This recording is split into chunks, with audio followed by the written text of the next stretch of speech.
Boa noite. Bem-vindos ao Estúdio X. É com grande prazer que a gente tem aqui conosco a presença de Fernando Lara. Apesar de ser a primeira vez que o Fernando apresenta aqui no Estúdio X, já vem participando e colaborando com a gente desde a inauguração e até antes da inauguração do Estúdio X aqui, de bancas, na Colômbia e etc. Fernando é arquiteto brasileiro, formado pela Universidade Federal de Minas Gerais, PhD pela Universidade de Michigan, autor de vários livros, centenas de artigos. O professor Lara vem escrevendo extensamente sobre questões relativas ao ambiente construído na América Latina. Fernando Lara é professor associado à Escola de Arquitetura da Universidade do Texas em Austin e onde também atua como diretor do Centro de Estudos Brasileiros do Lozano Long Institute of Latin American Studies. A palestra de hoje será sobre o tema da construção do espaço público nas Américas e é fruto de parceria do Estúdio X com o Columbia Global Center do Rio de Janeiro. E além da palestra de hoje, a gente também vai ter uma palestra no Global Center amanhã, ao meio-dia, com a professora Letícia Marteleto, do Departamento de Sociologia da Universidade do Texas em Austin. A palestra amanhã vai ser ao meio-dia, com a da Candelária número 9, terceiro andar. Após a palestra, a gente vai abrir para um debate, perguntas, etc. Fernando. Obrigado, Raul. Eu acho que não precisa de microfone para falar para você. Sim, não precisa gravar, né? Lá atrás, deixar o microfone. Tá bom, então. Sim, você passa lá para sentar em terra. É um prazer enorme estar aqui no Estúdio X. Queria agradecer o Raul e o Pedro e a Daniela pelos convites. Eu já deveria ter vindo aqui antes, né? Já tem mais perto. Tá bom. Eu já deveria ter vindo aqui muito antes, né? Raul e o Keith me chamam todo ano para participar dos Final Reviews lá em Colômbia e eu adoro, porque é uma oportunidade de ir para Nova York e estar com eles, né? Raul eu conheço há tantos e tantos anos. E eu já conheço esse espaço do Estúdio X aqui por tantas fotos, por tantos vídeos, por tantas postagens, etc. Então é muito bom estar aqui pela primeira vez.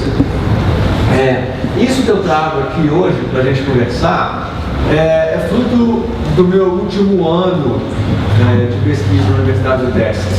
Né? Contar um pouquinho, né? O Raul me apresentou, mas contar um pouquinho do que eu faço na Universidade do Texas. A gente tem lá um centro de estudo latino-americano enorme,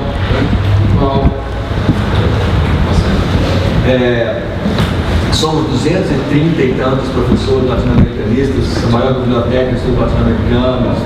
Então tem uma densidade, uma gravidade muito grande lá. E tem o Centro de Estudos Brasileiros. Dentro desse grande instituto latino-americano, são dois centros que têm como foco um país. O Centro de Estudos Mexicanos, que é maior e mais tradicional, afinal de contas, Austin foi, né, América, depois Espanha, depois México, depois Texas independente e agora faz parte dos Estados Unidos. Então o México está ali, na Inglaterra, né? E o Centro de Estudos Brasileiros, que é um pouco menor e um pouco mais pobre, mas mesmo assim nós somos 48 professores.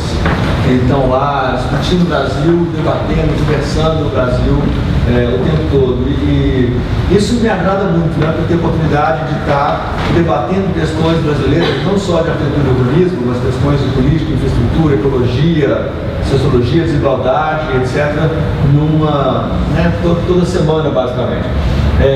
Eu vou começar com algumas premissas para eu poder falar desse espaço público latino-americano. A primeira premissa é esse mapinha aqui, que eu fiz eu estava na Universidade de Michigan, uns 7, 8 anos atrás, muito incomodado com o fato de que a história da arquitetura, como a gente recebe, como a gente estuda, ela é extremamente concentrada, uma arquitetura moderna, concentrada no que eu chamo de OTAN. Né? É uma arquitetura OTAN-cêntrica. Né?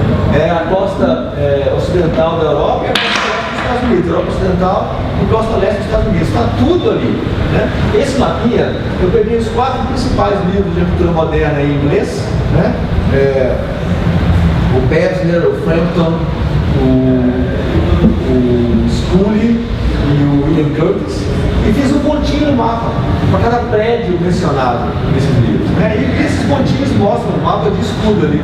Né? Você vê a cortina de ferro ali claramente, né? Uma construção ideológica muito, muito forte, porque a República Tcheca, a Hungria, a própria Rússia tem um papel fundamental nas vanguardas modernas, mas esse papel desaparece quando você tem a história reescrita depois da Segunda Guerra. Né? E a costa leste dos Estados Unidos, ali, uma concentração enorme também de edifícios, e o resto do mundo quase não aparece, quase não existe. Né? Mudar isso é uma questão urgente. Né? A gente não tem que jogar fora a nossa tradição europeia, não, afinal de contas somos todos, de uma maneira ou de outra, filhotes de europeus transladados para as Américas, né? Mas nós temos que ter consciência de que o mundo não é a OTAN. Né? A OTAN é uma aliança econômica militar do pós-Segunda Guerra, que é dominante e que isso se reflete na maneira como a gente pensa a arquitetura. Saber disso, para mim, é muito importante. O meu grupo de pesquisa estuda a arquitetura moderna na América Latina, estuda principalmente esses fluxos, essas conexões. Né? A gente tem lá em Austin uma série de eventos, tem um que a gente tem conseguido fazer todo ano, já tem 6 anos, já vai para a 7ª versão, que chama Latitudes, e é justamente, o nome Latitudes vem do fato de que a gente tenta olhar a arquitetura das Américas, em todas as suas latitudes. Então sempre convidamos 8 arquitetos, sempre um canadense, um norte-americano, um mexicano, um da Colômbia, Brasil, Paraguai, Argentina, Uruguai, Chile, etc., para discutir a sua obra lá com a gente. E temos muita gente que vai para lá por causa da biblioteca, que vai para lá por causa dos acervos que a gente tem. Então, é dessa conversa que surge essa minha colocação de hoje. Né? E nos últimos 5 anos, eu tive muito dedicado, muito focado em terminar esse livro. Está prontinho agora, vai sair em novembro. Estou fazendo o índex. Se alguém já fez índex de livro, sabe, então é chato fazer índex de livro, que é pegar todos os nomes citados, são 550 páginas, são 100 anos de arquitetura moderna na América Latina inteira, e tem que pegar os nomes de todo mundo, todos os edifícios, todos os nomes, todos os conceitos, e colocar lá o número da página certinho e tal. Isso eu estou fazendo essa semana, um trabalho chatíssimo, não aguento mais. Mas o livro está pronto, está bonito, a capa é essa, com a foto do Nelson Com. E ele sai em novembro e ele me deixa muito orgulhoso, porque é o primeiro livro que trata a arquitetura moderna na América Latina de uma maneira, eu ia falar comprehensive, mas não consigo pensar no abrangente. Esse é o problema, né, Raul, de ficar morando em dois países. Abrangente, obrigado, abrangente. Então, a partir desse, né, esse é um livro de história da arquitetura, é um livro que olha para o século XX, mas é a partir desse lugar que eu fui construir essa pesquisa no último ano. E claro, esse lugar de pensar espaço público na América Latina não podia deixar de pensar o que aconteceu no Brasil um ano atrás. Os protestos de junho do ano passado, que para mim não foram nenhuma surpresa, porque se você olha a história do Brasil, toda vez que poderes estabelecidos começam a mexer nas negociações tácitas que definem a nossa cidade, né? A gente não tem cidades muito preto no branco, as nossas cidades não são muito reguladas, né? As coisas não têm desenho exato, correto, as coisas são um pouco fluidas, um pouco ambíguas, né? Toda vez que essa ambiguidade é ameaçada, toda vez que essa ambiguidade é usada principalmente para ameaçar o direito de morar das pessoas, o povo brasileiro sempre foi para a rua. Né? Começando na revolta da vacina aqui nessas ruas em 1904. Né? Aí você tem aí 110 anos de uma repetição. Mas faz a gente pensar, trouxe a questão urbana para a pauta, né? Trouxe a questão da mobilidade principalmente para a pauta nacional, a questão do espaço público. E em cima disso, então, eu comecei a pensar, poxa, a gente acabou de ver aí, com toda essa discussão sobre Copa do Mundo, né, 12 bilhões de reais estavam disponíveis para fazer obras de mobilidade e melhoria de infraestrutura, e só 4 bilhões foram efetivamente usados. Né? Por quê? Por que a gente não conseguiu fazer as obras? Né? Qual que é o problema? Será que é só corrupção? Será que é só inépcia? Não é. Tem um problema na nossa maneira de contratar, na nossa maneira de projetar, na nossa maneira de planejar o espaço físico da cidade. Estamos um pouco perdidos nisso aí. Então, o que eu fiz ano passado foi entrevistar uns 30 arquitetos de todas as Américas, dos Estados Unidos até o Chile, com a seguinte pergunta: como é que a sua cidade contrata? No Brasil a gente tem um problema, de contratação, a gente tem uma lei 8666, eu vou depois falar mais dela, que não tem nenhum filtro de qualidade. Ao mesmo tempo a gente tem um modelo de contratação belas artes, o modelo do mecenas, o governador fala: eu gosto desse arquiteto, e traz um cara de notório saber para fazer a obra especial, etc. Nenhum desses dois modelos está funcionando. A gente tem dinheiro, tem urgência para fazer essas melhorias, mas nós não estamos saindo. Então eu perguntei todos esses colegas aqui como que as cidades deles contratam. Então é isso que eu vou apresentar, para depois falar um pouco da minha leitura do que está vivendo atualmente. Estados Unidos, por exemplo, o pessoal da Colômbia, o Estúdio X, a primeira vez que eu fui, era lá embaixo, era lá na pontinha de baixo da ilha, muito pertinho do High Line. Distância dava para andar lá para o High Line. E o High Line é um tremendo sucesso de movimento popular, com o nosso público, etc. Como que ele funciona? Ele funciona com um grupo de ativistas dessa região. Vocês conhecem a história do High Line, não preciso repetir aqui. Um grupo de ativistas da região que começou a falar: poxa, tem esse elevado ferroviário aqui abandonado, vamos fazer algo com ele. Começaram fazendo barraquinha, fazendo feira, vendendo rifa, fizeram um concurso, chamaram atenção. Num certo momento, desse movimento todo, num certo momento, os proprietários desses imóveis aqui em volta, a galera que é proprietária desses imóveis, perceberam o potencial desse movimento social. Poxa, se a gente apoiar esses garotos e realmente transformar esse elevado abandonado num grande parque, poxa, os meus imóveis ali vão passar de 3 milhões para 5 milhões. Então eu posso doar 200 mil para esses caras fazerem isso. E nesse momento galvaniza um movimento das pessoas que moram ali e articula de maneira muito efetiva com os proprietários da terra, com os donos do lugar, e consegue fazer um negócio desse, contratar no início do vídeo para fazer um parque maravilhoso e se tornar cartão postal da cidade.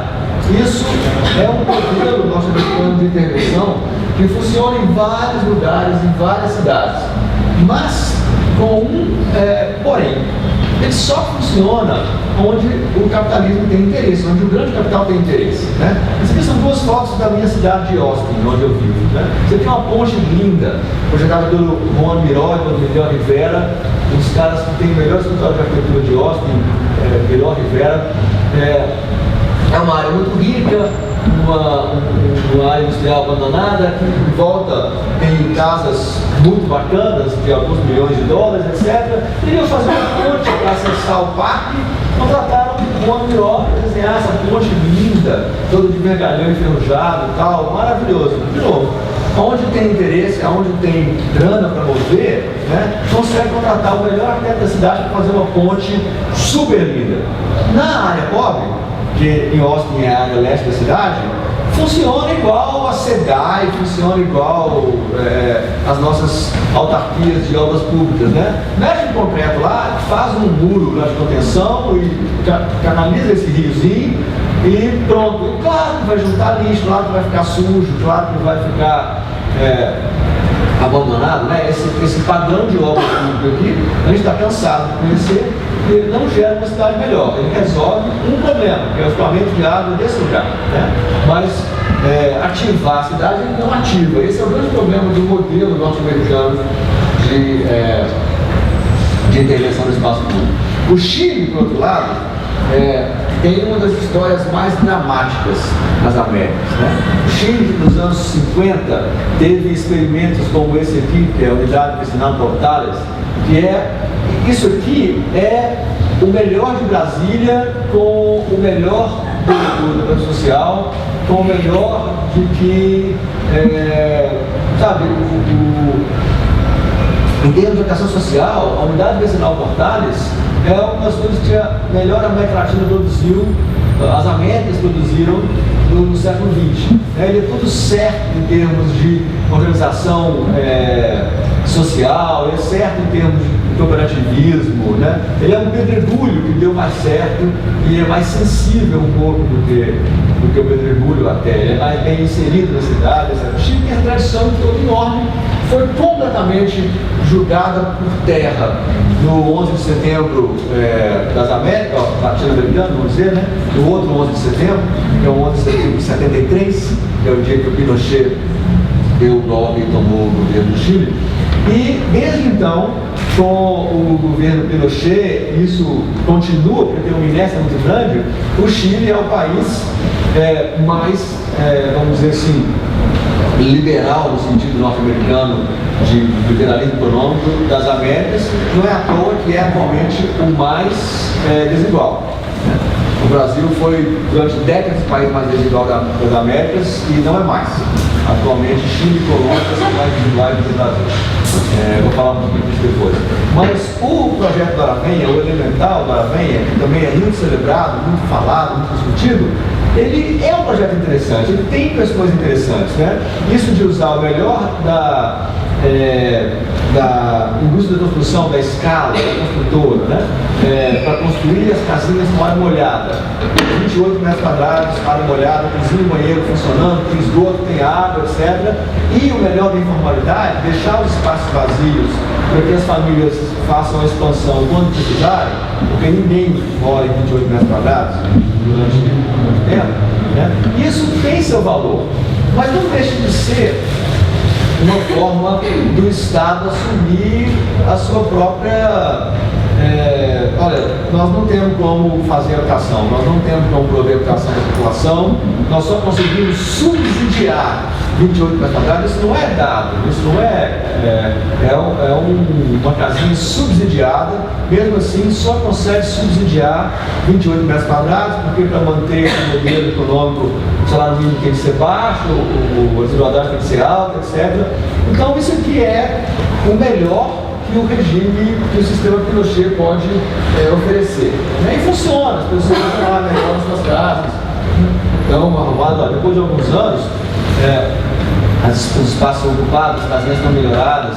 E também é bom lembrar que funciona em áreas que já têm infraestrutura, funciona em terrenos subutilizados na área urbana, né? Então você consegue inserir 30 casinhas, 20 casinhas, 40 casinhas no máximo, né?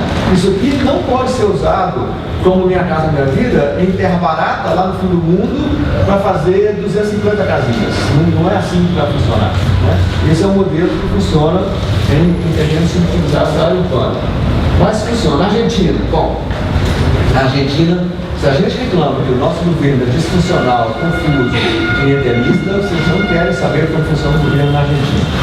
É um país muito complicado. Esse aqui, por exemplo, é a Vila 31, que é uma favela na área mais nobre de Buenos Aires, está colado na estação Retiro, a Recoleta está ali atrás, o aeroporto está aqui na frente, a escola de Direito.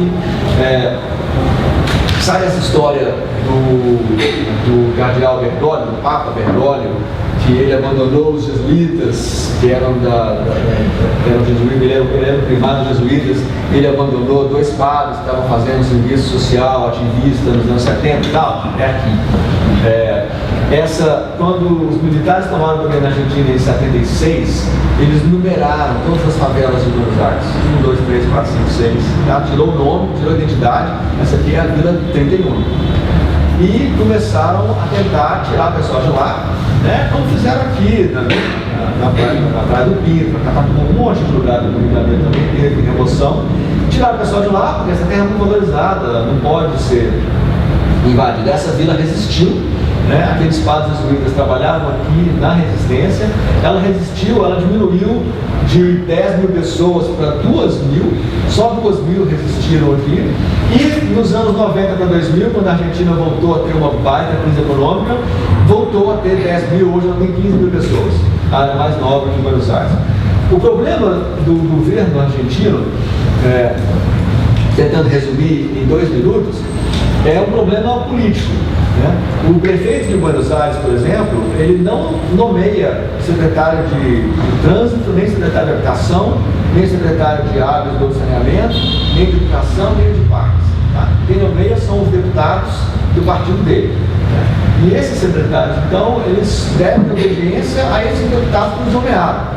É super difícil o prefeito de Buenos Aires obrigar esses secretários a coordenar qualquer ação para fazer uma coisa coordenada. Então, a Via 31 chegou no início dos anos 2000 com uma situação caótica, porque a autarquia de parques queria fazer uma coisa, a autarquia de habitação queria fazer outra, a autarquia de trânsito queria fazer outra, e aqui tem ainda trem e aeroporto. Tem um aeroporto aqui na frente e tem a estação de trem principal que liga para o norte da Argentina, aqui do lado. Então isso aqui estava um objeto de disputa horrorosa.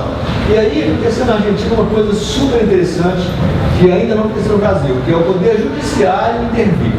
O poder judiciário, normalmente, nas intervenções de vilas e favelas, ele é o mais retrógrado, o que mais dificuldade tem em entender capítulos da Constituição como função social da cidade, etc. É o poder mais conservador de todos, né? A gente brinca que no Brasil hoje o executivo é do PT, o legislativo é do PMDB e o judiciário é do Democratas. Ele é o poder mais conservador. Na Argentina, um juiz federal tomou esse problema para si e apontou um arquiteto, Javier Fernández Castro, como tutor da área. Olha, vocês não se entendem, órgãos da prefeitura e do estado de Buenos Aires e da província. Então, está nomeado judicialmente esse arquiteto como tutor. Ele vai fazer o plano diretor da área, é igualzinho às brasileiras, é idêntico, não tem nada de diferente, até a materialidade, realmente a integração econômica dos países do Cone Sul está visível até na favela, é a mesma materialidade, a mesma vulnerabilidade. Ele nomeou então o Fernandes Castro para fazer o plano diretor, né? De maneira participativa. O Fernandes Castro já trabalhava com a comunidade há muito tempo, então ele fez o plano diretor, aprovou, e as autarquias federais, estaduais e municipais têm que cumprir esse plano diretor que ele foi imposto pelo Poder Judiciário. É um caso muito especial nas Américas de Poder Judiciário tomar na frente da garantia da cidade.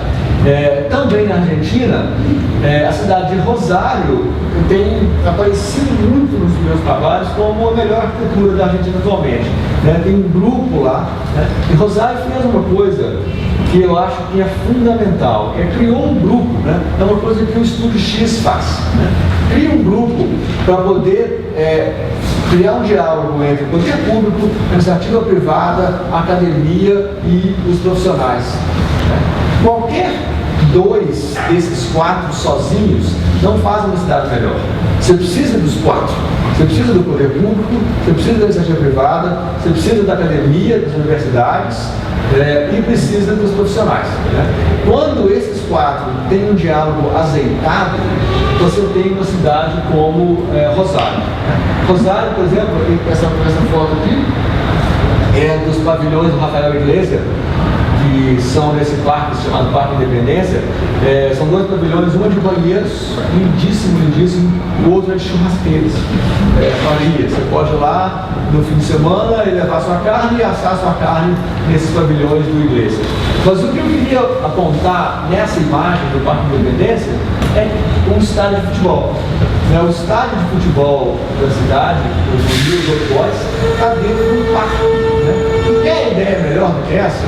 O estádio de futebol é usado 2 vezes por semana, talvez 3, durante uma semana muito intensa. Os outros 4 dias por semana, todas as manhãs, todas as tardes, é um espaço vazio, esplanadas vazias, estacionamento, etc. Por que não colocar o estádio dentro do parque? Quando tem jogo de futebol, claro, você tem uma organização temporária ali que vai organizar fluxos, estacionamento, ônibus, etc. Nas outras, mas isso funciona o quê? 10 horas por semana no máximo. Nas outras centenas de horas por semana no parque da cidade. Olha a oportunidade que nós perdemos. Nós acabamos de reformar 12 estádios, eles estão lindos, maravilhosos, bonitos, vão funcionar super bem para a semana que vem. E qual que é o retorno desses estádios para a cidade. Né? No futebol tem retorno, claro, todo mundo vai gostar de ir no jogo, no estádio todo renovado, todo reformado, etc. Apesar da gentrificação, apesar de que não tem mais geral, né? Não tem mais o torcedor da geral que pagava R$10, né? Isso não existe, não vai existir mais em nenhum desses 12 estádios principalmente.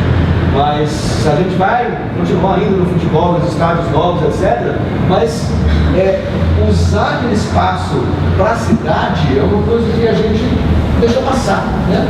O México, um exemplo lindo do México é esse Parque da Fundidora em Monterrey.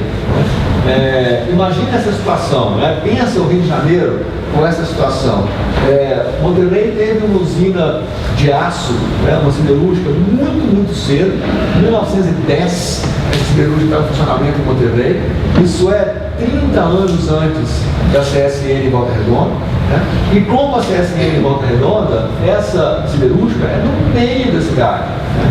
A cidade era pequenininha, em 1910, a siderúrgica era ali, do outro lado do Ribeirãozinho. Né? E aí essa siderúrgica funcionou o século XX inteiro, faliu no final do século XX, nos anos 90, e aí vem de novo a conversa entre poder público, poder privado e universidades, porque esses caras em Monterrey, nos anos 90, conseguiram fazer uma campanha e convencer o governo do estado de Nuevo León e os credores da falência da siderúrgica de que não podia partir esse terreno e fatiar esse terreno para fazer empreendimento imobiliário. E esse terreno tinha que ser um parque. Tinha que ser um parque da memória da siderurgia do México, etc. E aí juntou a sensibilidade de algum governador que teve a sacada, junto com a pressão popular, junto com a população, os profissionais da cidade, conseguiram transformar esse Parque da Fundidora, é um parque lindo no meio da cidade, deixaram lá alguns alto-fornos como memória, etc. Pensa na Avenida Brasil aqui, daqui até lá na saída para a BR-101, a quantidade de edifício industrial subutilizado ou não utilizado que a gente tem, que podia transformar em parque, podia transformar em área pública, né? A famosa favela da Telerge, que teve desocupação 3 semanas atrás, é um desses casos, né? A gente é cheio disso, a periferia de São Paulo, a periferia do Rio de Janeiro, a periferia de Belo Horizonte, na área oeste, é cheio de terrenos contaminados, sujos, cheio de óleo, cheio de sujeira, mas que podia gerar parques enormes da cidade. A gente ainda não conseguiu fazer isso. Ou isso aqui, que é em Águas Calientes, pertinho da cidade do México. Isso aqui é onde passa uma adutora, né? Passa uma adutora aqui embaixo, a área não edificante. A prefeitura fez um parque linear lindo em cima da adutora. Poxa, quantas adutoras a gente tem nas cidades brasileiras? Né? Fica aquela área meio abandonada lá em cima, então faz autopista, né? Faz mais estrada para levar o engarrafamento daqui para lá, né? Transfere engarrafamento daqui lá para frente. Quantas fios de atenção a gente tem, quantas torres de atenção a gente tem nas cidades, rasgando as cidades, que podiam gerar espaços públicos bacanas. Então, o México está na frente da gente fazendo essas coisas. O que eles não estão na frente é na forma de contratação. O México, se a Argentina tem o governo mais disfuncional das Américas, o México tem a pior forma de contratação das Américas. Tudo no México é 3 orçamentos. Qualquer obra pública, por maior que seja, o governador, o presidente, o prefeito, eles pedem 3 orçamentos.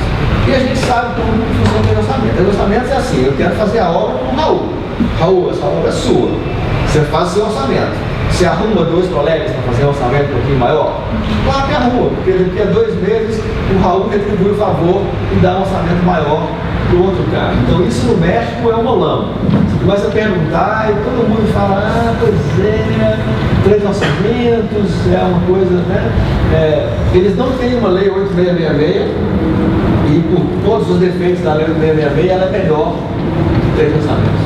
E no caso mexicano, isso aqui vale a pena falar. Isso aqui também é na periferia de Monterrey.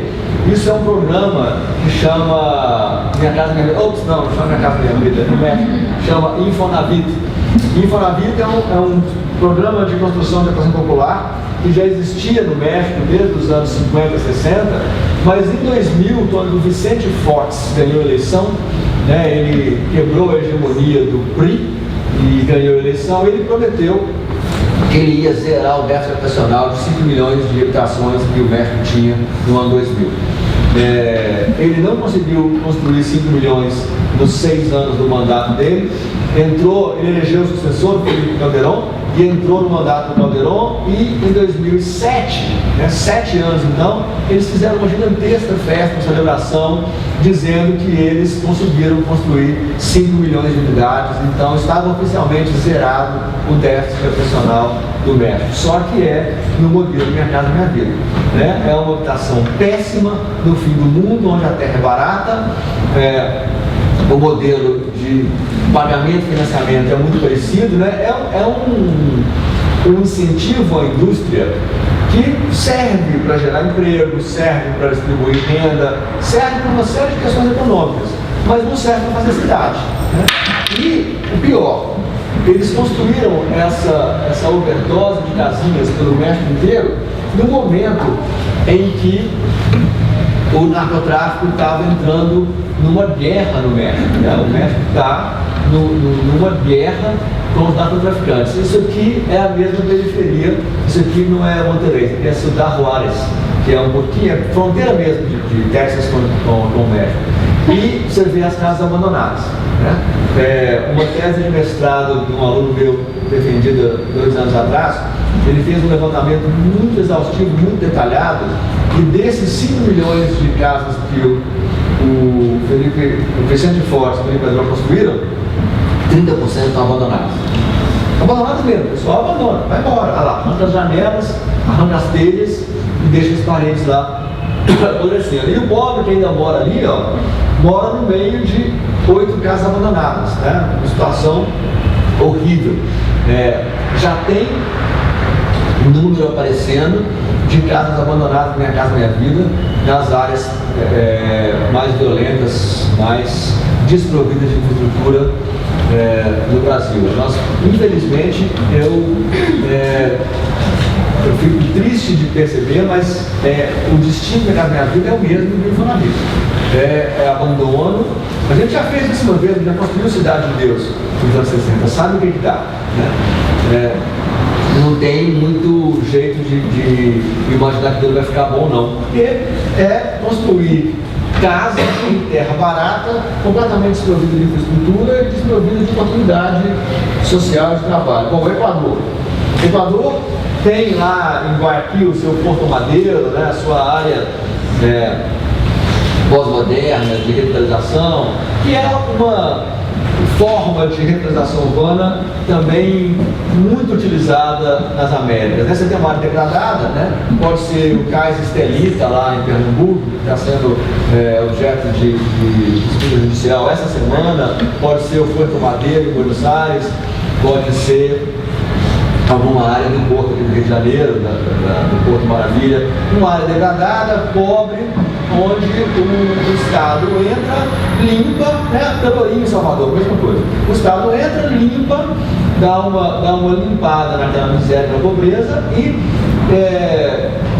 fatia, né? Ou organiza aquela área para grandes empreendimentos de torres, de apartamentos, e com contrapartida paga a infraestrutura pública, aí, do calçadão, etc. É o mesmo modelo do Pelourinho, do Porto Maravilha, no Cais Estelita, no Porto Madeiro, né? Isso funciona com as suas limitações de que não sei que tipo de cidade isso gera. Mas do Equador vem a grande surpresa, a grande grata surpresa da arquitetura latino-americana dos últimos 10 anos, que é essa turma chamada Alborgue, né? Primeiro que, para falar do Equador, tem que falar da Bienal de Quito, né? Os arquitetos de Quito, 15 anos atrás, resolveram fazer uma super Bienal. Resolveram fazer para valer. É de 2 em 2 anos, não muda a data, não tem adiamento, não tem confusão, não tem briga. Eles fazem uma Bienal nos últimos 15, 16 anos. Ela é uma Bienal latino-americana, ela olha para todas era latino-americana, ela é uma Bienal das Américas, né? E tem uma premiação boa, com um júri bom, que premia realmente os melhores trabalhos. Isso gera todo um movimento de conversa, de discussão de arquitetura no Equador, que os outros países vizinhos não têm. O Peru não tem, que é muito maior, né? A Colômbia tem em Medellín e Bogotá, as outras cidades não têm, e gera esse tipo de gente, né? Esses dois caras, vocês conhecem o trabalho dele, né? Pascoal Rondotera e Davi Barragán, são dois arquitetos super jovens, eles devem estar completando 30 anos por agora, né? Que eles topam os desafios completamente malucos. Tipo, tem um cara, um amigo deles, meio bicho grilo, que mudou para a comunidade de pescadores. Resolveu abandonar a cidade, o cara tem curso superior, tá com uma formação, mas encheu o saco da cidade, resolveu mudar para a comunidade de pescadores. Aí, da comunidade de pescadores, onde ele resolveu morar pescando e fazendo artesanato, ele ligou um dia para os arquitetos e falou assim: olha, não tem escola aqui onde eu moro, cara. Tem 200 pessoas aqui, tem 50 crianças e não tem escola. Vamos construir uma escola aqui, como é que faz? Ah, vamos, eu topo. Você consegue um dinheiro aí? O cara, os arquitetos perguntaram. Falou: consigo. Vem pra cá que eu consigo. Eles foram para lá visitar a comunidade, ele conseguiu $200. Foi o dinheiro que ele conseguiu, fazendo vaquinha lá, e com doação do cara lá de perto, etc. Construíram essa escola por $200. Né? Agora, como? Um processo totalmente participativo, né? Primeiro eles estudaram, né? O jeito de construir das casas do lugar, né? Como que os marceneiros e carpinteiros do lugar faziam as suas casas, pegaram aquela tecnologia deles e criaram uma forma diferente, porque a escola tem sido diferente. Então, em vez de fazer aquela choupana normal, fizeram uma forma hexagonal, com uma cobertura diferente, etc. E construíram a escola, foram lá construíram. E depois disso, construíram outra escola e um espaço de exposição e um espaço de comida, tipo um restaurante comunitário, etc. E ganharam prêmio na Alemanha, ganharam prêmio de Bienal, e estão correndo o mundo vendendo essa tecnologia do workshop participativo, né? De trabalhar junto com o cliente, no caso, a população mais pobre, mais desolada, né? Não tem eletricidade, né? Não tem asfalto, não tem nada. É o pescador lá do Oceano Pacífico, lá do Equador. Então, tem um caminho muito interessante para continuar observando esses caras e ver para onde eles vão. O Peru, falar só muito rapidamente, alguém já ouviu falar do Previ no Peru? Esse conjunto habitacional é um conjunto habitacional excepcional. Nos anos 60, o Peru elegeu para presidente um arquiteto. O Fernando Belaúnde Terry era arquiteto, tinha feito uma revista de arquitetura, foi diretor da escola, reitor da universidade, foi deputado, etc. Se elegeu presidente. E como o Peru tem um problema habitacional muito sério, o Belaúnde Terry chamou um cara da ONU, chamado Peter Land, que está vivo até hoje, tem seus 90 e poucos anos, está lá em Chicago, e resolveu fazer um concurso. Né? A ideia do Peter Land era: vamos fazer um concurso, vamos chamar os 13 melhores escritores de arquitetura do mundo, naquela época, 1967, né? E vamos chamar outros 13 peruanos também, e eles vão todos competir, e a gente faz mídia, promove a discussão, etc. E nos anos 60, isso aqui era super avançado, porque eles queriam uma casa que fosse baseada numa unidade de vizinhança de 4 ou 5 casas, para que as famílias pudessem ter alguns serviços compartilhados, dar uma olhada nas crianças, etc. E também queriam casas que pudessem crescer com o tempo, pudessem aumentar com o tempo. Ou seja, já tinha o elemental do Aravém aqui 40 anos antes, né? No Previ. E aí fizeram um concurso e a comissão julgadora, ao invés de premiar um arquiteto, resolveu construir 20 casas de cada. Então construíram 20 casas cada um, e era uma turma excepcional. Você vai olhando os nomes, né, eram os melhores daquele tempo. O Charles Correia da Índia, o Kurokawa do Japão, o Cliff Alexander dos Estados Unidos, o Van Eyck da Holanda, o Candiles Joseph Wood da França, o David Semper da Colômbia, era só assim, o James Stirling da Inglaterra. Eram uns caras muito bons. Imagina fazer isso hoje, né? Imagina se conseguir fazer um concurso hoje e chamar o Herzog de Meuron, chamar o Kulas, chamar esses 13 estrelas para fazer o Minha Casa Minha Vida em alguma área aqui perto do Rio de Janeiro. É isso que foi feito, né? O impressionante, vamos dizer assim, o dramático é que o Previ desapareceu. Ninguém mais falou do Previ depois dos anos 70, foi construído, só não construíram o centro comunitário pelo projeto do Peter Land, construíram as casinhas de todos os 26 arquitetos. E está lá habitado, mudou, transformou, né? 10 anos atrás um grupo de chilenos foi lá e fez um livro super bacana, chama Time Builds, é um livro que examina o que aconteceu com essas casinhas ao longo do tempo. Isso desapareceu da história, quase ninguém sabe, quase ninguém fala, as pessoas não conhecem mais disso, né? E aí a Colômbia, para fechar as Américas antes de falar do Brasil, que é o caso de sucesso, né? A Colômbia tem, na minha opinião, as melhores instituições das Américas, em termos de construção do espaço público e arquitetura pública. Começa bem antes do Antanas Borges. Esse aqui é o Antanas Borges, para prefeito de Bogotá, fazia campanhas cívicas, o povo parava na faixa, dava cartão vermelho, punha mínimo na rua, para imitar as pessoas que faziam comportamento, etc. Esse é o Peñalosa, que acabou de perder a eleição, o presidente da Colômbia, que trabalhou mais na questão de mobilidade, né? Pegou o modelo de Curitiba, levou para Bogotá, criou o Transmilênio. Esses caras entenderam a importância da qualidade do espaço público, da geração de um orgulho do cidadão, de uma participação, de uma cidadania, né? Começa um pouco antes. Lá em 94, a Colômbia aprovou a Lei 80, que é a 8666 deles, que é a Lei 80 que regula as contratações de obras públicas, e ela fala que toda obra com mais de 2.500 metros quadrados tem que ser objeto de concurso. E aí criou-se uma tradição de concursos na Colômbia. Eles têm concursos bem montados, eles têm concursos bem julgados, e eles têm concursos bem executados, né? Os concursos não saem do orçamento, os concursos, o júri não premia o negócio, não é executível, etc. Eles têm uma tradição de concurso muito melhor que a nossa, né? Basta lembrar que os nossos mitos da arquitetura moderna brasileira são todos concursos cancelados, né? O prédio do MEC é um concurso cancelado, o Pavilhão do Brasil Nova York 39 é um concurso que o Lúcio Costa ganhou, mas resolveu mudar e chamou o Niemeyer para trabalhar com ele. A gente tem aí uma sequência, o Pavilhão de Sevilha em 91, que foi tão importante para a minha geração, foi um concurso não executado, né? Tem tradição de não executar concurso. A Colômbia faz concursos bem feitos. Como que faz? Né? Por que ele faz? Faz no país inteiro? Não. Faz em duas cidades. Faz em Bogotá e Medellín. Né? Falar um pouquinho de Bogotá para depois falar mais de Medellín. Bogotá tem uma empresa chamada IDU, um instituto.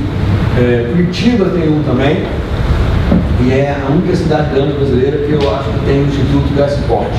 Chama o Instituto de Desarrollo Urbano, IDU. Ele coordena todos os projetos, né? É isso que esse instituto faz. Todos os órgãos municipais, da educação, trânsito, parques,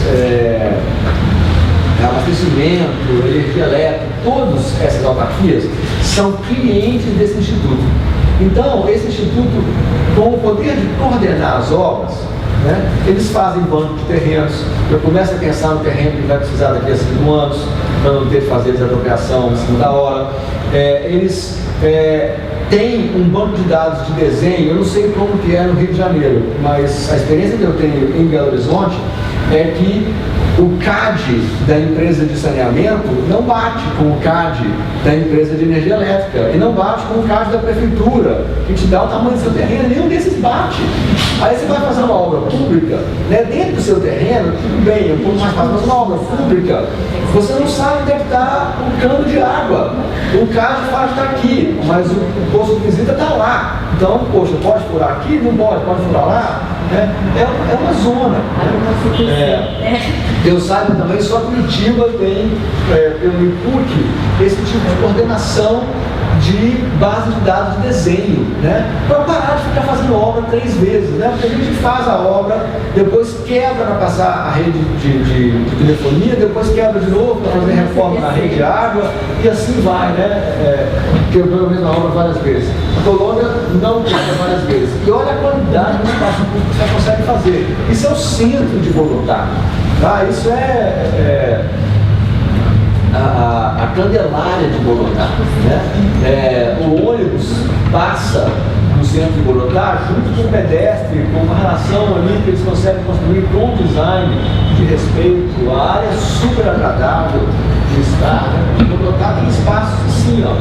Eu adoro mostrar esses slides para os alunos do Brasil e perguntar onde vocês acham que é isso?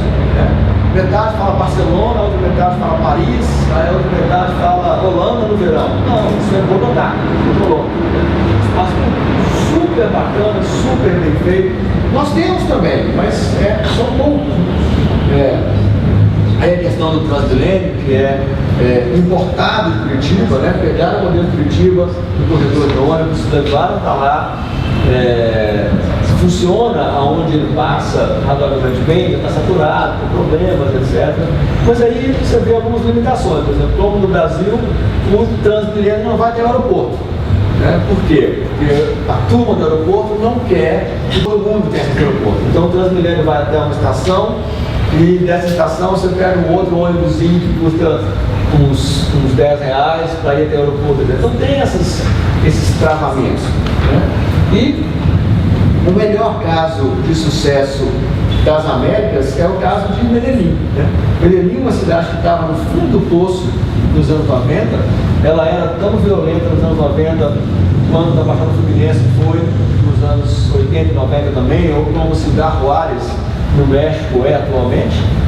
Ela estava completamente destruída na sua funcionamento cidadão, e aí o grupo, de novo, a importância de você ter um diálogo entre os vários atores, Um grupo de cidadãos, professor universitário, esse cara, Sérgio Fajardo, professor universitário, junto com a empresa privada, junto com o poder público, começaram um grupo de discussão, de promoção de ações, etc. Ele acabou elegendo prefeito, atualmente ele é governador do estado de Antioquia, que é o estado mais industrial da Colômbia.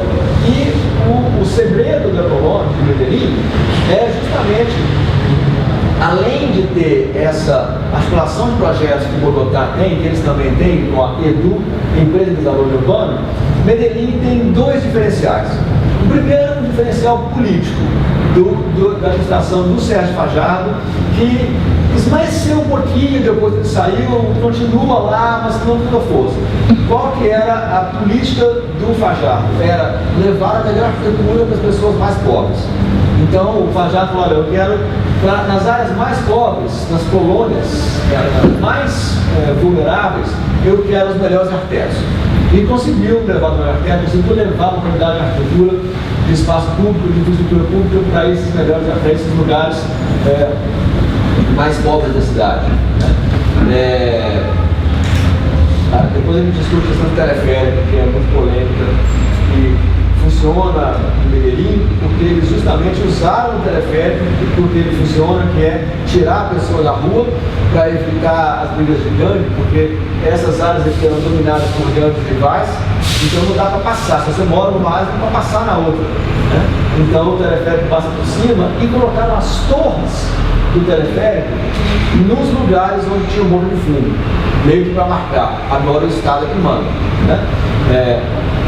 é bem sucedido esse teleférico no subindo deles, as bibliotecas públicas são lindas, mas uma grande pergunta, né? Esse aqui é a biblioteca de Espanha, que é até um projeto que eu não gosto muito, é muito fechado, muito defensivo, muito fortificação, mas o parque em volta dele é lindo, né? Porque não é só a biblioteca, é todo um parque que está aqui, é onde chega o teleférico, onde os meninos brincam, é onde andam de bicicleta, onde joga bola, etc.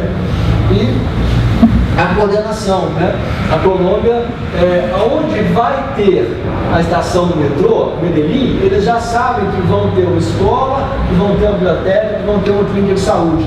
Então já estão projetando na expansão do metrô nos próximos 10 anos que as clínicas, as escolas, as bibliotecas, os parques vão estar ali perto da estação de metrô, então vai juntar a mobilidade com tudo que você precisa, né? Como é que os pais fazem?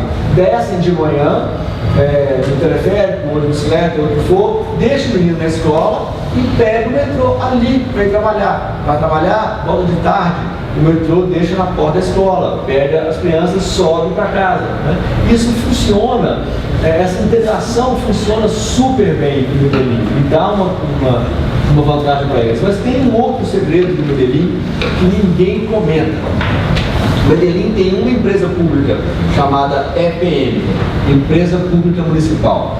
Essa empresa pública, ela fornece água, luz, esgoto, claro, telefonia, internet, gás e coleta de lixo e eletricidade. É uma empresa pública, ela faz tudo isso. É a Oi, junto com a companhia de eletrificação, junto com Furnas, junto com a SEDAI, junto com tudo. Uma empresa só. Essa empresa pública, a EPM, ela tem no orçamento dela um pouco mais de $1 bilhão por ano para investir em infraestrutura. É ela que paga isso tudo. É ela que paga a expansão do metrô, é ela que paga o parque, porque ela faz o saneamento.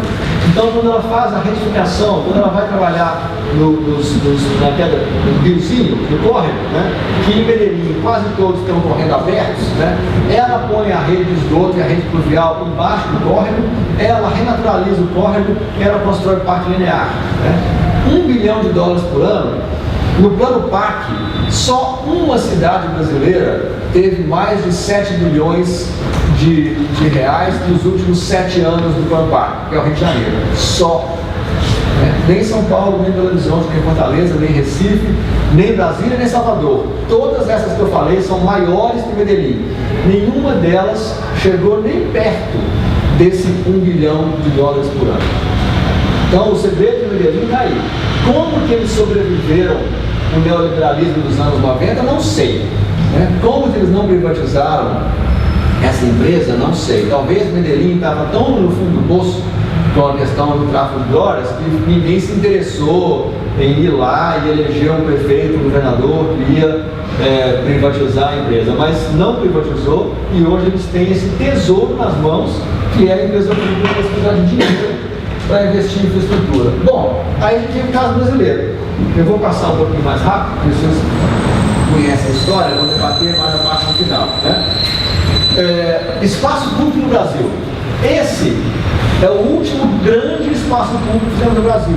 Né? Nos últimos 60 anos, não fizemos nada da escala do Aterro Flamengo. Nada.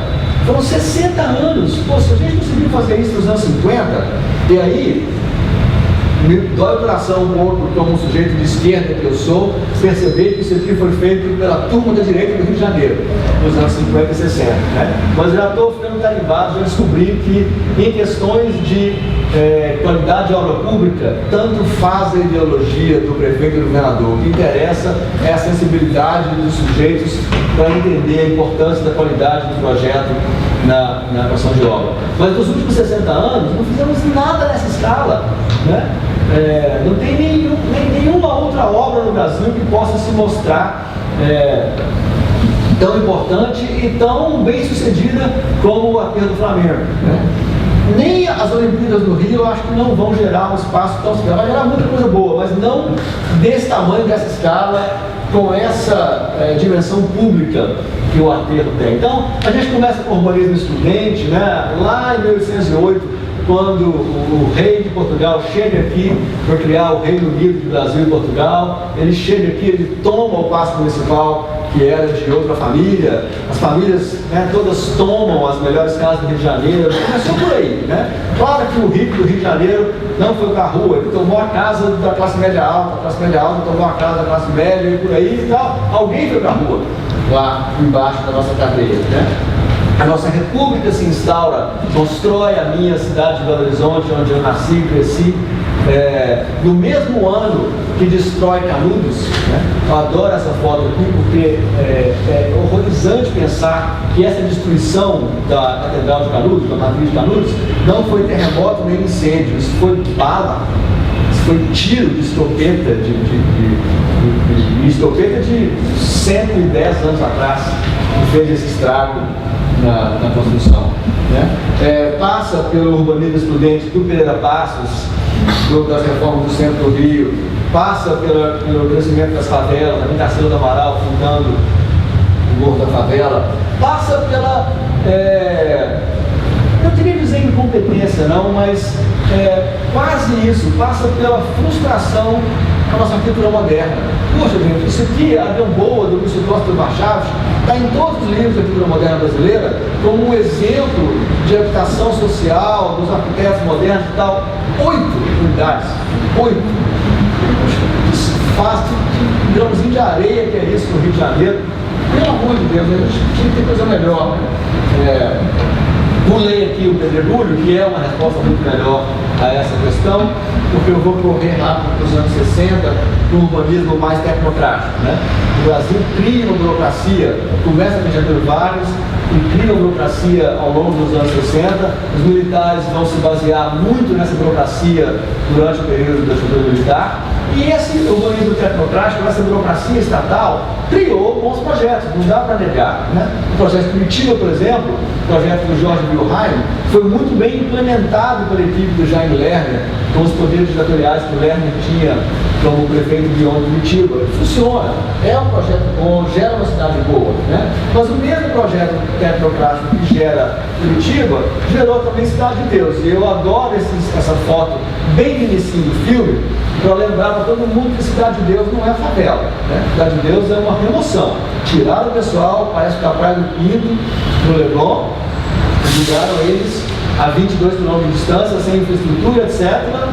Né? O pessoal vai roubar um caminhão de gás, que é mais para fazer lá, se não tem emprego, não tem trabalho, não tem nada. E essa foto, a mais batida de todas, o Raul puxou minha orelha para usar essa foto, porque ela é super saturada, mas ela mostra o resultado desse urbanismo excludente que a gente criou no Brasil. Entramos nos anos 90 com umas novidades muito interessantes, né? Em 88, a nova Constituição transfere para o município o poder e a responsabilidade de organizar o seu espaço urbano, né? Tira essa da esfera do Estado e do governo federal. Passou para os municípios, beleza, ótimo.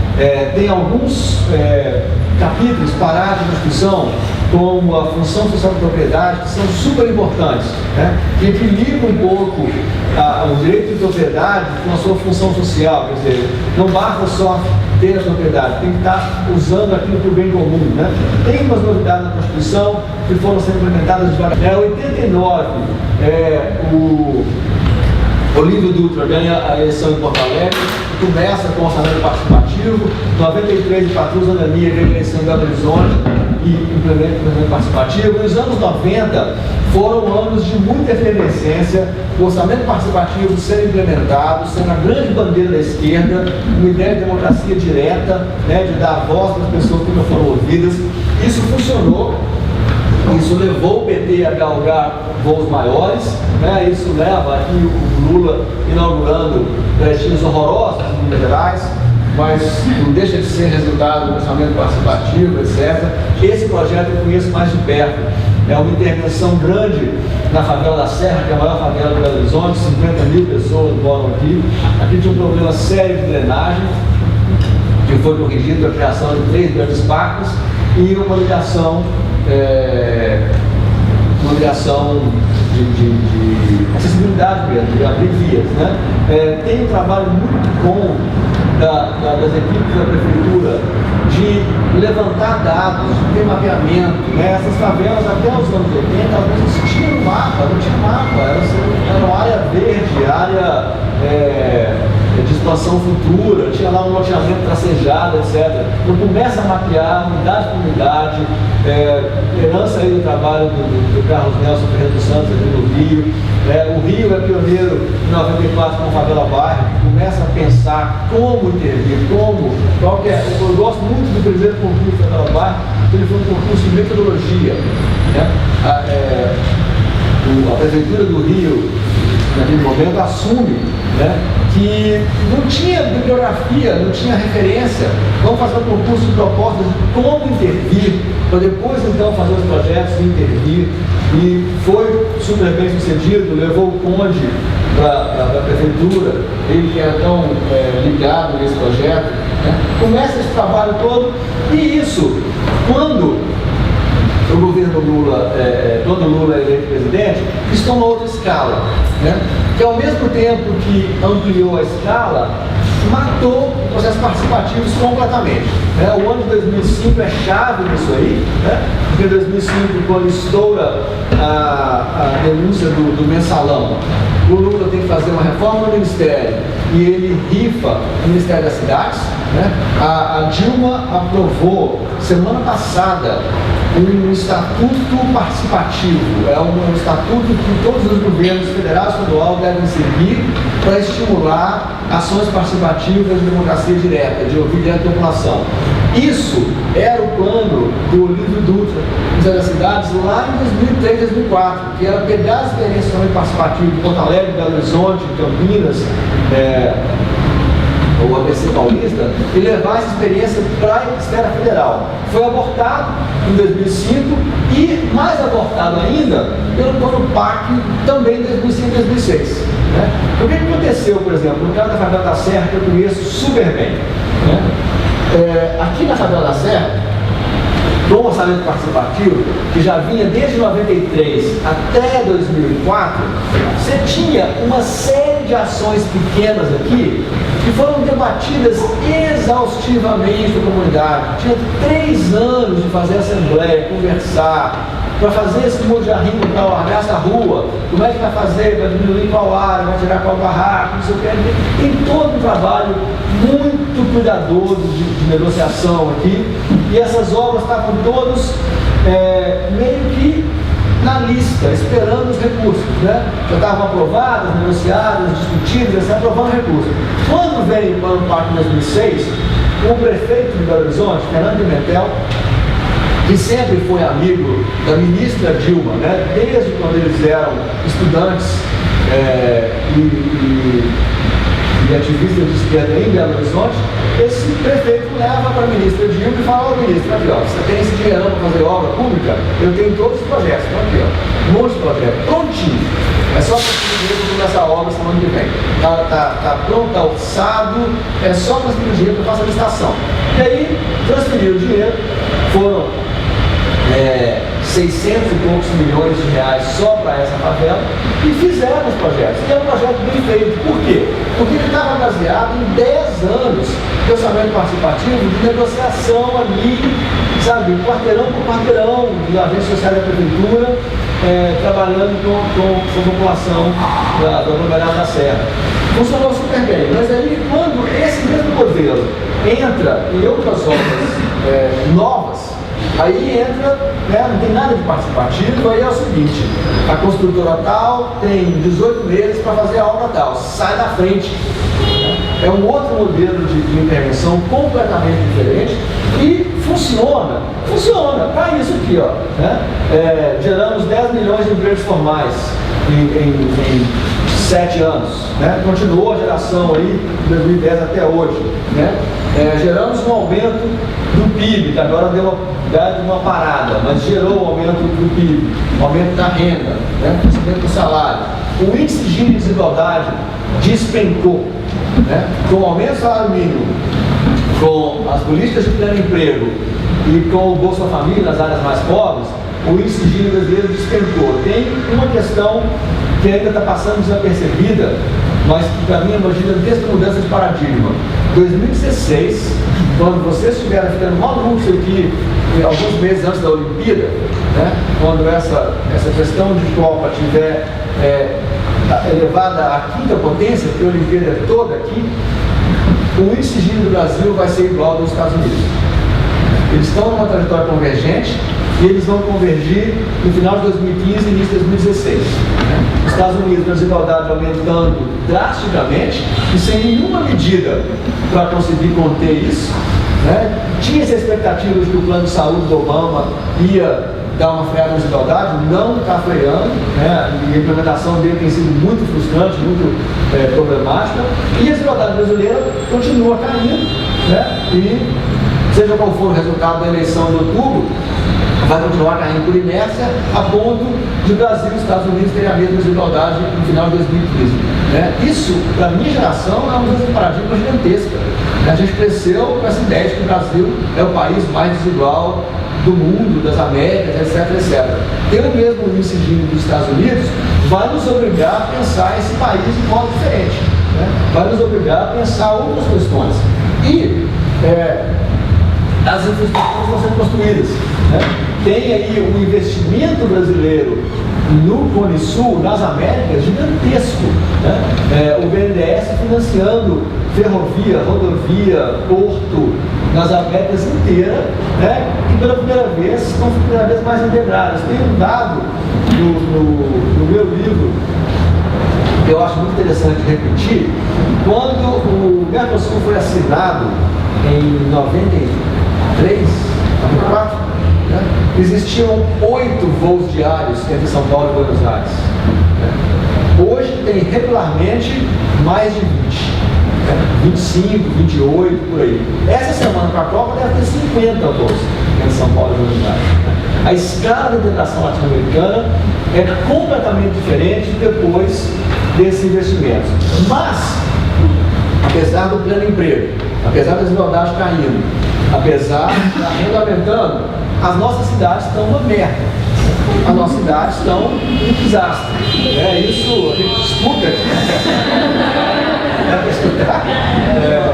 Nós investimos no modelo de automóvel, né, que é o modelo de 1950. A gente devia estar investindo no modelo de 2050.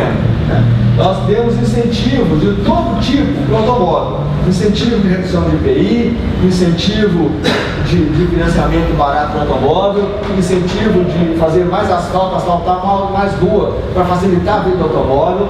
Em algum momento dos próximos anos, nós vamos ter que fazer com o automóvel igual nós fizemos com o cigarro, de maneira super bem sucedida. Né? Nós conseguimos, nos últimos 20 anos, quebrar a relação de glamour que existia entre as pessoas e os carros.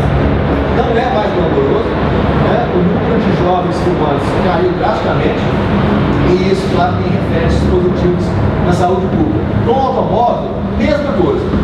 Nós vamos ter que quebrar a relação de glamour que nós temos com o automóvel. Né? As pessoas transferem o ego dela para o carro. Comprar um carro novo, um carro importado, então, significa que você ficou mais bonito. Né? A gente está cansado de saber que não é nada disso, mas isso vende, isso funciona. Nós vamos ter que fazer, dificultar a vida do motorista individual até ele desistir, né? Até ele falar, não tem jeito mesmo, tem que ir para os transportes públicos de massa. Né? E outro problema muito ligado à questão do asfalto é a questão da permeabilidade. As cidades são todas impermeáveis, né? É tudo asfaltado, é um valor para a gente o asfalto. Vocês têm que lembrar que no português vernacular, asfalto é antônimo de favela. Né? Ou você mora na favela ou você mora no asfalto. Né? Olha que carga que essa palavra tem. Né? E as nossas cidades vão ficar completamente impermeáveis, as enchentes vão continuar crescendo. Né? E nas favelas, que é onde eu trabalho um pouco mais forte, né? O problema é ainda maior. Porque as favelas brasileiras, no Brasil inteiro, elas ainda são permeáveis por falta de dinheiro. Porque quando sobra uma grana, constrói um cômodo novo, normalmente para cima, porque não tem mais espaço. E os espaços intersticiais são razoavelmente permeáveis, né? No Rio até que não, porque no Rio já alcança uma densidade em algumas favelas do Rio de Janeiro que elas são bem permeáveis. Mas nas favelas permeáveis, se começar a sobrar dinheiro, porque vai sobrar, com o aumento da renda, queda da desigualdade, pleno emprego, se começar a sobrar dinheiro, vai cimentar o quintal, igual a classe média cimenta o quintal, mesma coisa. Né? É um valor para a população, é um valor para a América Latina inteira. Né? Cimentar o quintal. A gente pegou um urbanismo ibérico, que é um lugar onde chove 400 milímetros, 350 milímetros ao longo do ano, Sevilha, Lisboa, Madrid, chove pouquíssimo. Até Barcelona não chove tanto assim. A gente transplantou esse urbanismo para o trópico úmido, onde chove 1.500 milímetros em 5 meses. Né? Por isso, as cidades enchem de água toda chuva. Esse ano não choveu, então já não teve enchente. Mas se o ano que vem tiver uma chuva normal, vai alagar tudo de novo. A gente está cansado de saber disso. Né? Isso aqui é um gráfico que assusta os prefeitos, né? Porque o problema de permeabilidade na favela e essas construçõezinhas aqui do meu diagrama, a fundação foi construída 40 anos atrás de maneira muito precária e ela já está no terceiro andar, né? Então não precisa explicar o problema que isso é. E, bom, o que esses mega eventos, essas mega obras geraram foi um urbanismo oportunista. A gente jogou fora o planejamento dos anos 60 e 70, né, e não conseguiu recuperar capacidade de planejar, aí a gente jogou fora também o urbanismo participativo. Né? Nem a esquerda brasileira fala mais em urbanismo participativo, virou uma coisa esquecida, né? Não faz parte mais do debate. E a gente tem então o urbanismo oportunista, que é usar esses mega eventos para perder a cidade e fazer das leis e regulamentos exceções para permitir a construção do que quer que seja. Né? Esse aqui é o estádio do Mineirão, essa área toda em volta era arborizada, né? Ela foi totalmente devastada por projeto de estacionamento. E aí, quando a crítica foi muito grande, eles botaram os vasos aqui, então está cheio de vasos. Vamos ver, semana que vem, quando tiver o primeiro jogo lá de 14, vai passar na televisão, está cheio de vaso aqui, com uns tropeirinhos no vaso e tal, e nessa esplanada aí. Esse é um urbanismo que não gera nada para a cidade. Né? E o que sobrou disso aí para o resto da cidade? Nada. Né? O estádio está bonito, está bacana, é bom o jogo lá, etc. E aí, o famoso RDC, que foi retirado do Congresso na semana passada, mas que mobilizou a classe de arquitetos no último mês, porque é um regime de contratação que dá para as empreiteiras todo o poder de planejar, ou seja, o Estado se exime de fazer planejamento e fala, olha, eu quero fazer essa obra, e contrata tudo da empreiteira, projeto, obra, tudo. E aí, realmente, os processos participativos iam ser enterrados de vez, né? De cabeça para baixo, porque aí não ia ter mais chance. Mas eu queria só fazer uma observação, achei super interessante, para dizer o mínimo, a carinha do Oscar Niemeyer ali nesse protesto. Tudo bem que ele é o arquiteto brasileiro mais identificado, ele gera mídia, ele é o que as pessoas entendem, mas o Oscar Niemeyer não construiu instituições transparentes de obras públicas e projetos, não, pelo contrário, ele sempre trabalhou no modelo Belas Artes. Né? Aí, só para fechar aqui, quais são os dois grandes modelos de contratação vigentes no Brasil hoje? E é engraçado que eles vêm das tradições de ensino de arquitetura e engenharia. Né? Você tem o modelo Belas Artes, que é o modelo do mecenas. O governador gosta do fulano de tal, contrata o fulano de tal para fazer o projeto. No caso dos estados brasileiros, os 12 foram reformados ou construídos assim. Não teve nenhum concurso. Né? Cada governador chamou o seu arquiteto favorito para trabalhar junto com os consultores da FIFA e depois licitar a obra também para a construtora favorita, fazer a reforma dos estados. Foram feitos. Né? Custaram 8 bilhões de reais, estão aí os estados todos bonitinhos. O que mais dói, não é para mim, não é que eles custaram para contratar mais. Isso quem mexe com obra sabe, que obra sai do orçamento, não tem, assim, muito difícil você conseguir fazer uma obra dentro do orçamento inicial. O que mais dói é que o modelo Belas Artes de mecenato funcionou. Conseguiram fazer todos os estádios, com todos prontinhos, todos bonitinhos, para abrir a Copa quinta-feira. Do outro lado, tinha 12 bilhões de reais para obras de mobilidade e infraestrutura, só usamos 4. Deixamos 8 bilhões de reais voltar no cofre. Por quê? Porque não temos capacidade de fazer esses projetos e implementar essas obras. Os municípios grandes, de grandes aí eu estou falando 10 municípios, têm capacidade para fazer isso. Para fazer uma licitação bem feita, para fazer uma planilha bem feita, para fazer um escopo de trabalho bem feito, para licitar projeto e obra. Os outros 5 mil e tantos municípios não têm, não conseguem fazer uma licitação direita, para fazer um livro de encargos, um escopo, etc. E aí, isso tudo, esses 10 municípios, é muito sintomático. E as obras de mobilidade foram feitas no Rio de Janeiro, São Paulo, Belo Horizonte, Brasília, Porto Alegre, Curitiba e Salvador.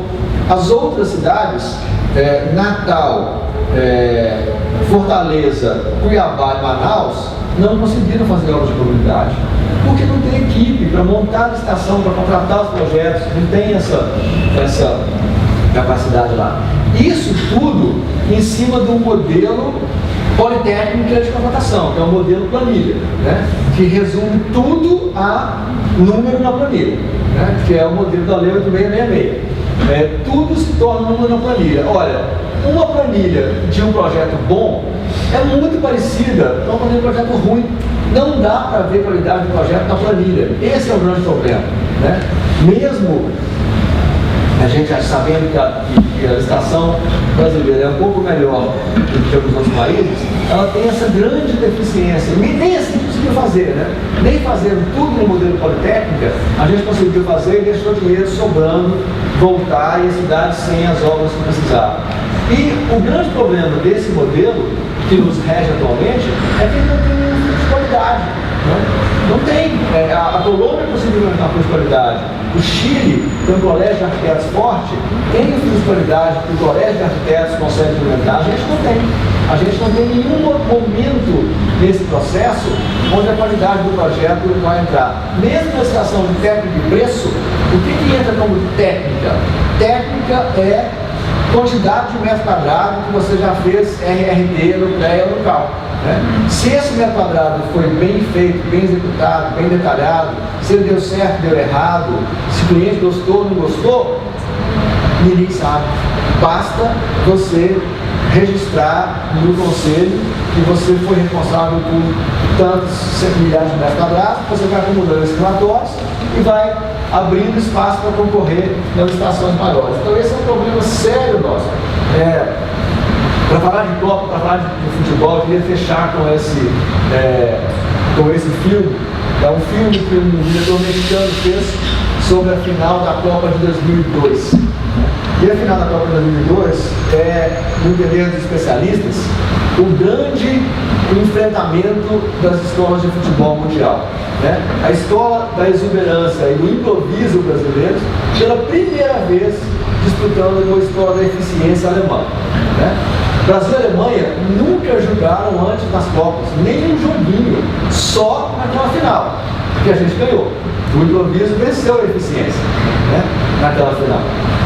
E esse filme são 3 tribos nômades, índios brasileiros, beduínos do Saara e nômades do deserto de Gobi, na Mongólia, tentando assistir aquela final, que é o jogo mais importante da história do futebol do século, etc. E traduzindo isso para as obras públicas, a gente confia um pouco demais no improviso. A gente confia um pouco demais de que as estruturas vão estar prontas na semana que vem, está acabando de montar. A gente podia planejar um pouco melhor, podia ser um pouco mais eficiente e não confiar tanto. Deixa o improviso para o Neymar, ele resolve lá improvisando. A gente precisa planejar mais. E isso aqui, o meu lado de demógrafo, o meu melhor lado de demógrafo, termina essa exposição com essa questão aqui, que é a pirâmide etária brasileira. Nós estamos num processo de envelhecimento muito rápido, nós estamos num processo que cada ano nasce muito menos crianças, E isso importa para a gente nas obras públicas, por quê? Porque essa quantidade de dinheiro disponível para fazer infraestrutura tem data para acabar. 2040, 2045, acabou o dinheiro para a obra de infraestrutura. Por quê? Porque tem uma massa de brasileiros, essa massa aqui, ó, nascida por volta de 82, né? Essa turma que levanta a economia brasileira segue eles, né? Quando eles estavam na escola, ampliou o ensino particular privado. Quando eles estavam na universidade, ampliou a universidade. Quando eles estão casando agora, com 30 anos, ampliou o crédito imobiliário, né? Eles vão ditar o rumo da economia e da política brasileira. Em 2040, eles começam a aposentar. E aí, acabou o dinheiro para fazer renaturalização de córrego, parque linear, obra pública e tal. O dinheiro vai todo para catarata, para reposição de fêmur, para uma série de coisas que essa turma vai demandar do SUS, né, e das políticas públicas brasileiras quando chegarem aos 60 para 70 anos. Né? Então, nós, arquitetos e urbanistas, temos 30 anos para melhorar a infraestrutura dessas cidades. Porque depois de 30 anos, eu acho que a janela de oportunidade está aqui. É de agora até 2040. Já são só 26 anos. E passa rápido. Era isso, gente. Obrigado.